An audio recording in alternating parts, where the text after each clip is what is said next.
درې تازه جالبې او په زړه پورې پیښې. ډاکټر عبدالله څنګه مسعود ترور کړی و، کرزي څنګه طالبانو ته د اشرف غني شیطانت کوه، او همدارنګه پاکستاني خبریالانو په افغانستان کې څه اتڼ اچولی دی.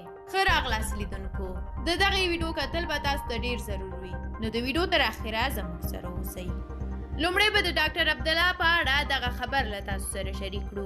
ډاکټر عبدالله ډېر یو قسم خور انسان دی. د په خپل لوړې مراسم کې هم ډېر قسمونه خوړلي وو، خو بیرته هماغو قسمونو ووهه. دغه سړي ته بیا ډاکټر رمضان بشر دوست پر خپلې فیسبوک پاڼې لیکلي دي چې تر ټولو مکار او ګیدړ صفته دښمن دا چې تر ټولو ځان سپین چرخ ښیي، دا د افغانستان تر ټولو ذلیله څېره ده.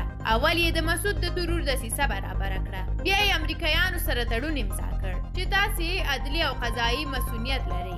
څومره بمونه چې په افغانستان اچوئ اچولی شئ، تاسو موږ نه محکمه کوو. بیا یې حکومت ضعیف او جنجالونه جوړ کړل، قسمونه یې وخوړل، ځان یې رئیس جمهور اعلان کړ، خو ذلیله شو. بالاخره یې طالبانو ته وویل چې راځئ بسم الله کړئ. او بله خوا بیا د دې ترڅنګ مداري کرزي د مداریتوب ترڅنګ شیطانتونه هم شروع کړي وو. کرزي دقیقه په دقیقه طالبانو ته د ولسمشر غني په اړه راپور ورکاوه. کرزي طالبانو ته ویلي وو چې غني مو په ارګ کې درته ساتلی دی، چې څنګه ارګ ته راننوتلی نو غني به درته تسلیم کړه او تر استعفا وروسته به یې غم وکړئ. او همدارنګه درېیمه پیښه چې ډېره مهمه ده هغه دا ده چې پاکستان له ویزې پرته افغانستان ته راځي.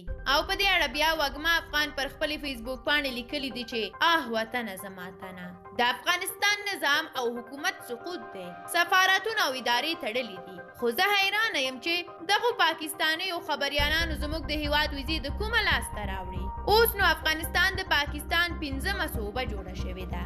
د پاکستان ملیشه طالبان په ارګ کې ناست دي. اوس پاکستانیان کولی شي چې له ویزې پرته په افغانستان کې مزې او چړچې وکړي. دغه پاکستاني خبریالان چې تاسو یې اوس تصویرونه ګورئ، دمګړۍ د میرویس نیکه او احمدشاه بابا په ټاټوبي کې له قید او شرط پرته مزې او چړچې کوي. له تاسو ډېره مننه چې د ویډیو تر پایه راسره وئ.